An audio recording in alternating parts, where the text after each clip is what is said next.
Alright guys, this is an update to my snorkel video. Yeah, I should have waited to post the other one, but whatever. So I changed how the back exhaust snorkel comes out. Now it comes out into a 1.5 inch 90 sweep, a 2.5 inch piece of pipe in between. Then it goes into a 90 street, meaning male-female 90.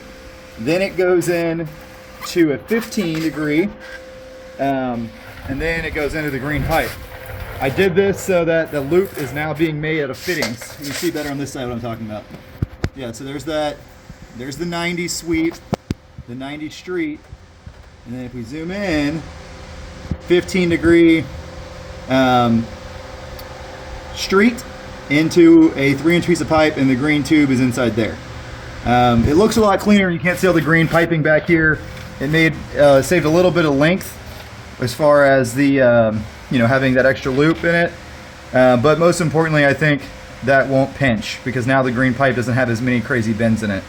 And of course it's supported well with zip ties. Like, this is all supported, so there's no stress on anything here, so should be good. Little update for you. That's the piping I had laying around. You guys can make that work a lot of different ways. Basically you're making a 180, and you see how I kind of have it angled to keep the pipe happy, so it's not exactly a 180, but you can see what's going on there, I believe. Good luck. This thing's a pain in the ass to snorkel.